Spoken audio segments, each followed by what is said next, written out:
হলো, কিন্তু এই আলোকসীটা এখানে থাকার কথা নয়, ওকে কেউ আটকাতে পারবে না। কী হবে? আমি যাব, তাহলে কী করবে? সে ওই বরাবর চলে যাবে। কিন্তু ওয়েট, এই বিন্দুর উপর একটা এই যে বিভেদ দল বা প্রতি ডিং সাপোজ এটা হচ্ছে একটা লম্ব। এই লম্বটার একটা নাম আছে, এই লম্বটার নাম হচ্ছে অভিলম্ব। কি নাম? ইয়ার তো নাম কে বিনা ইয়ে দুনিয়া আন্ধার হ্যাঁ। এটা নাম হচ্ছে প্রতিফলিত রশ্মি। আর এই কোণটাকে বলা হয় প্রতিফলন। भरोसा क्या करे गैरों पर जब चलना है खुद के पैरों पर।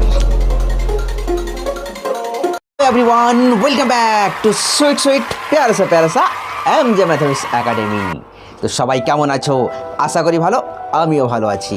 তো আজকে এমন একটি জিনিস নিয়ে আলোচনা করব যার জন্য তোমরা আমাকে দেখতে পাচ্ছ, আমি তোমাদেরকে দেখতে পাচ্ছি, যার জন্য এই ভিডিও হচ্ছে, যার জন্য এই সংসারের অস্তিত্ব আছে। হ্যাঁ, তোমরা বুঝতে পেরেছো, হচ্ছে আলো। আমরা কার কথা আলোচনা করতে চলেছি? আলো। আলোকে ইংরেজিতে বলা হয় লাইট। প্রথমে জানবো আলো কী জিনিস। আলো হচ্ছে একটি তড়িৎ চুম্বকীয় তরঙ্গ। এই তড়িৎ চুম্বক তরঙ্গ আমরা পরবর্তীকালে ভালো করব, কিন্তু জেনে রাখো যে আলো হচ্ছে একটি তড়িৎ চুম্বকীয় তরঙ্গ। ওকে, তো এই আলো যখন কোনো দর্পণের উপর পড়ে, দর্পণ কাকে বলে? দর্পণ কাকে বলে? শোনো, দর্পণ হচ্ছে হলো এমন একটি মসৃণ তল যেখানে কোনো আলোকরশ্মি নির্দিষ্ট নিয়ম মেনে আসে আর কী হয়ে যায়? প্রতিফলন হয়ে যায়। দর্পণ বা আয়না হলো এমন একটি মসৃণ তল যেখানে প্রতিফলনের নিয়ম অনুযায়ী, কার নিয়ম অনুযায়ী? প্রতিফলনের নিয়ম অনুযায়ী একটা আলোকরশ্মি আসে পড়বে, তারপর আবার সেই আলোকরশ্মিটি কী হবে? বেরিয়ে যাবে প্রতিফলনের নিয়ম অনুযায়ী। এটাকেই দর্পণ বলে। দর্পণ আলাদা কিচ্ছু নয়, দর্পণ হচ্ছে একটা সাধারণ কাঁচ যার এক দিকটাতে কি থাকে? সাপোজ এটা একটা দর্পণের এক দিকটা কি থাকে? ধাতুর প্রলেপ দেওয়া থাকে। সে পারদ হতে পারে কিংবা আলাদা কিছু ধাতু। একদিকে কী দেওয়া থাকে? ধাতুর প্রলেপ দেওয়া থাকে। আর একদিকে আমরা কি? মসৃণ তলটা, ওই তলটার পর আলো শেষে পড়ে আর তার কি হয়? প্রতিফলন হয়ে যায়। ওকে, তো আমরা ক্লাস 7 কিংবা 8-এ শিখেছিলাম সমতল দর্পণ সম্বন্ধে আলোচনা করেছিলাম। কিন্তু আমাদের এই ক্লাস 10-এ গোলীয় দর্পণ সম্বন্ধে আলোচনা করব। এই গোলীয় দর্পণ সম্বন্ধে যাবতীয় আলোচনা করার আগে আমাদের অবশ্যই জানতে হবে সমতল দর্পণের সম্পূর্ণ ধারণা। ওকে, তো প্রথমে তোমাদের সঙ্গে আমি সমতল দর্পণের ডিটেলস আলোচনা করব, তারপরে গোলীয় দর্পণে প্রবেশ করব। তো তোমরা ভিডিওটি শেষ পর্যন্ত দেখতে থাকো। আর সম্পূর্ণ আলোচনা করার জন্য আমাদের যেতে হবে কোথায়? বোর্ডে যেতে হবে। ওকে, তো চলো।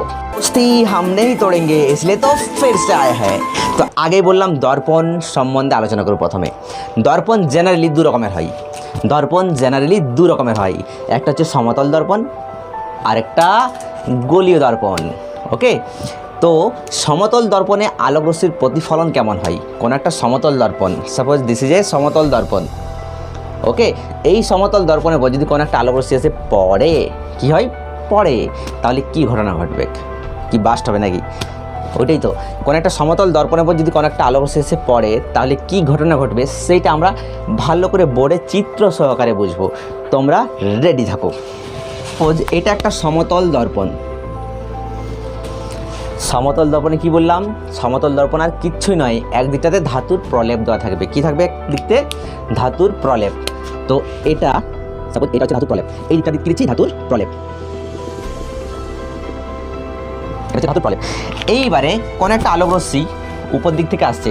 সাপোজ এখানে আমাদের সূর্য মামা আছে। কে আছে? সূর্য মামা। সাপোজ ধরে নিতে বলছি, সূর্য মামা কি বোর্ডে থাকবে? থাকবে না। এইখান থেকে আলোকরশ্মি আসছে, আলোকরশ্মিটা আসছে, এই যে আলোকরশ্মিটা আসছে সেই আলোকরশ্মিটার একটা নাম আছে, বুঝতে পেরেছো? একটা নাম আছে। কি নাম? আপতিত রশ্মি। কি নাম? এই আলোকরশ্মিটার কি নাম? আপতিত রশ্মি।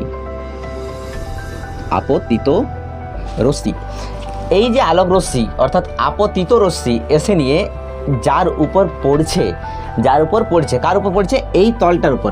এই তলটার নাম হচ্ছে, এই তলটার নাম কি? এই তলটার নাম হচ্ছে প্রতিফলক তল। কি নাম?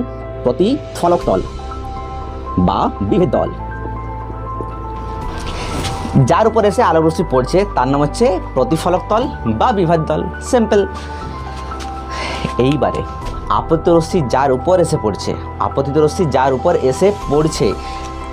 সেই প্রতিফলক তলের উপর একটা বিন্দুতে পড়ছে না, কার উপর পড়ছে? একটা বিন্দুতে। এই বিন্দুটার নাম হচ্ছে আপতন বিন্দু। কি বিন্দু?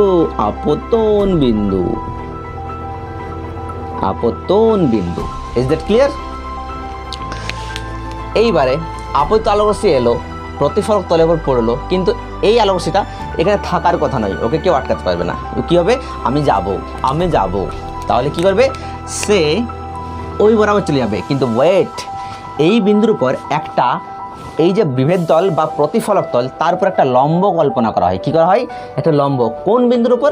আপতন বিন্দুর উপর। তাহলে একটা যদি আপতন বিন্দুর উপর একটা লম্ব কল্পনা করি, ding D ding ding D ding ding D ding, suppose এটা হচ্ছে একটা লম্ব। এই লম্বটারও একটা নাম আছে, এই লম্বটার নাম হচ্ছে অভিলম্ব। কি নাম ইয়ার? এর নাম হচ্ছে এটা হচ্ছে অভিলম্ব। এইবারে অভিলম্ব আর আপতিত রশ্মি, অভিলম্ব আর আপতিত রশ্মি, দেখো মাঝে একটা কোণ তৈরি হয়েছে। কি তৈরি হয়েছে? কোণ তৈরি হয়েছে। এই কোণটার নাম হচ্ছে আপতন কোণ। কি কোণ? আপতন কোণ। ঠিক আছে? আপতন কোণ হয়েছে।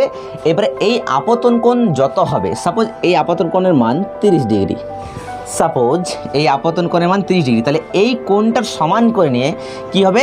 আলোক রশ্মিটা এই বরাবর বেরিয়ে যাবে। যেমন তেমন করে বেরোবে না। কেমন করে বেরোবে? এই কোণটা সমান করে ওই বরাবর চলে যাবে। তাহলে যদি এটা 30 ডিগ্রি হয়, তাহলে ঠিক এতটা কোণ সমান করে নিয়ে এখানে কোণ তৈরি হবে আর সেই বরাবর বেরিয়ে যাবে। হ্যাঁ, এটা। তাহলে আলোক রশ্মিটা যেদিক থেকে আসছে, আলোক রশ্মির অভিমুখ যেদিকে, সেদিকে কিন্তু তীর চিহ্ন দিতে হয়। দেখো আলোক রশ্মি ওই দিক থেকে এড়িয়ে আসছে, তার জন্য তীর চিহ্ন। তাহলে এইখানে আলোক রশ্মিটা তীর চিহ্ন কোন দিকে হবে? উপর দিকে হবে। ঠিক আছে? এই যে আলোক রশ্মিটা, এইটাকে বলা হয় প্রতিফলিত রশ্মি। কি বলে এটাকে? প্রতিফলিত রশ্মি। বুঝতে পারছো? নাম কে বিনা ये দুনিয়া আন্ধার হ্যায়। এটার নাম হচ্ছে প্রতিফলিত রশ্মি। আর এই কোণটাকে বলা হয় প্রতিফলন কোণ। প্রতিফলন কোণ। ওকে, তোমাদের একটা সিক্রেট কথা বলবো, আপতন কোণ আর প্রতিফলন কোণ, আপতন কোণ আর প্রতিফলন কোণ সব সময় সমান হয়। আপতন কোণ আর প্রতিফলন কোণ সব সময় সমান হয়। তো এইটা হচ্ছে সমতল দর্পণে কিভাবে প্রতিফলন ঘটে সেই ব্যাপারটা। এটা আমরা অলরেডি ক্লাস 7 কিংবা 8-এ পড়ে চলে এসেছি। তবুও এই চ্যাপ্টারটির সম্পূর্ণ ধারণা করার জন্য এটা আগে জানতে হবে। এটা হচ্ছে ইমেজটা। ক্লিয়ার? তো আমরা জেনে ফেললাম সমতল দর্পণদের সম্বন্ধে কিছু কিছু জিনিস, কিছু কিছু তথ্য। এইবার গোলীয় দর্পণের সম্পূর্ণ আলোচনা করব। এবারে গোলীয় দর্পণের সঙ্গে সাক্ষাৎ করব। তোমরা রেডি হয়ে যাও। ঠিক আছে? দেখো, প্রথমে গোলীয় দর্পণ জিনিসটা কি? গোলীয় দর্পণ কি? কাকে বলে গোলীয় দর্পণ? হোয়াট ইজ গোলীয় দর্পণ? মানে গোলীয় দর্পণ কি? কাকে বলে গোলীয় দর্পণ? গোলীয় দর্পণ কাকে বলে? গোলীয় দর্পণ হচ্ছে এমন একটা দর্পণ, গোলীয় দর্পণ এমন একটা দর্পণ যে দর্পণটার প্রতিফলকটা একটা গোলকের অংশ। গোলীয় দর্পণ হলো এমন একটি দর্পণ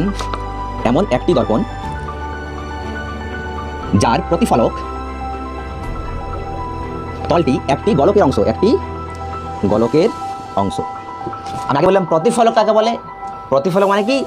প্রতিফলক তল হচ্ছে সেটা যার উপর আলোক রশ্মি এসে পড়ে, সেটা হচ্ছে প্রতিফলক তল। তাহলে গোলীয় দর্পণ হচ্ছে এমন একটি দর্পণ যার প্রতিফলক তলটি একটি গোলকের অংশ হবে। ঠিক আছে? গোলীয় দর্পণ জেনারেলি দু রকম হয়। গোলীয় দর্পণ জেনারেলি দু রকমের হয়। একটা হচ্ছে অবতল দর্পণ আর একটা হচ্ছে উত্তল দর্পণ। এইবার আলোচনা করব যে অবতল দর্পণ কাকে বলে, অবতল দর্পণ, তারপরে জানবো যে উত্তল দর্পণ কাকে বলে। তো দেখো এবারে অবতল দর্পণ কি? অবতল দর্পণ কাকে বলে?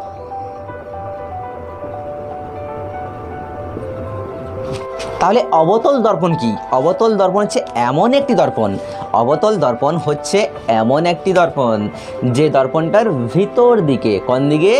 ভিতর দিকে আলোর প্রতিফলন ঘটে, অর্থাৎ অবতল তলটাতে। ঠিক আছে? জাস্ট একটা ছবি দেখো।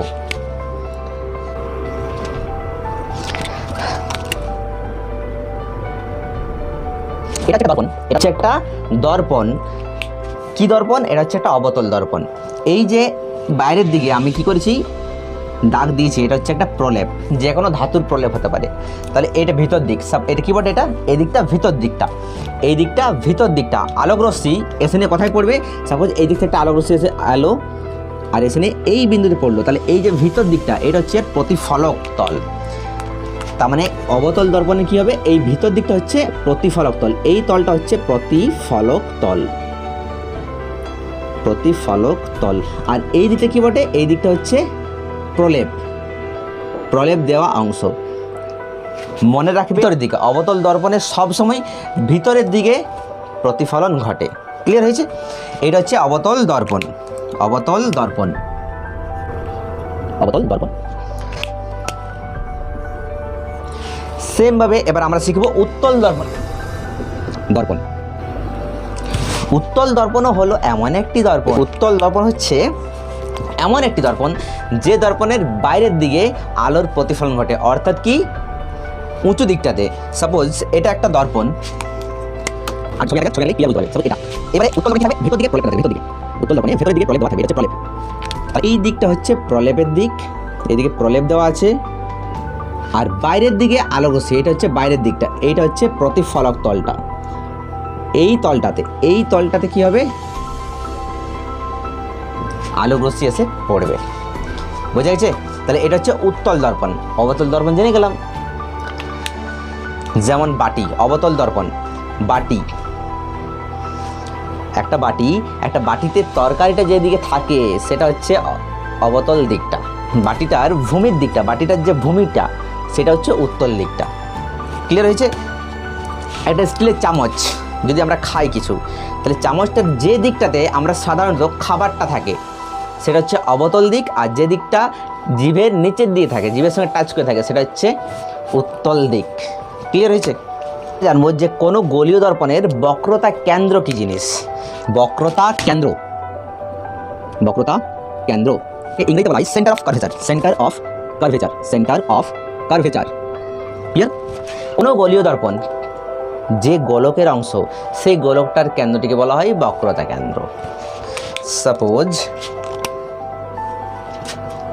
এটা একটা গোলীয় দর্পণ, যে কোনো দর্পণ নিতে পারো, তুমি উত্তল দর্পণ নিতে পারো কিংবা অবতল দর্পণ। সাপোজ এটা হচ্ছে একটা গোলীয় দর্পণ। কি দর্পণ? গোলীয় দর্পণ। এই যে গোলীয় দর্পণ, এটা তো কোনো গোলকের অংশ হবে, হবে কি না? তো যদি আমরা ডট ডট ডট ডট করে নিয়ে আমরা এটাকে জাস্ট ইমেজিন করি, কল্পনা করি, দেখো একটা গোলক হয়েছে কি না, তাহলে এই গোলকের যে কেন্দ্র কোথায় হবে, মাঝখানে হবে, কেন্দ্র তো মাঝখানে থাকে। তাহলে এই যে কেন্দ্রটা, এই কেন্দ্রটা হচ্ছে এই গোলীয় দর্পণটার বক্রতা কেন্দ্র। কি কেন্দ্র? বক্রতা কেন্দ্র। এই যে গোলকটা সেটা আমরা জাস্ট কল্পনা করলাম, এটা হতে পারে এরকম ইমাজিন করছি, অ্যাকচুয়াল দর্পণ হচ্ছে এটা। তাহলে এই দর্পণটা যে গোলকের অংশ, কোন গোলকের অংশ, এই পুরো গোলকটার অংশ, তার যে কেন্দ্রটা, কেন্দ্র কোথায় থাকবে, মাঝখানে থাকবে। তাহলে এইখানে যে কেন্দ্রটা, সেই কেন্দ্রটা হচ্ছে কি এই যে দর্পণটা, তার বক্রতা কেন্দ্র। ক্লিয়ার হয়েছে? তাহলে বক্রতা কেন্দ্র হয়ে গেল। এবার আমরা জানবো যে বক্রতা ব্যাসার্ধ কি জিনিস।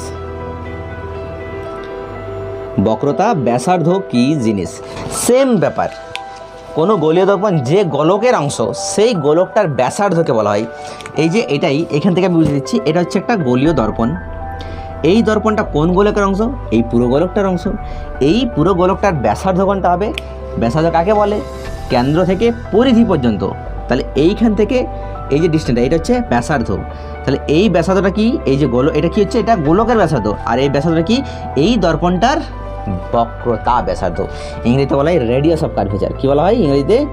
Radius of curvature.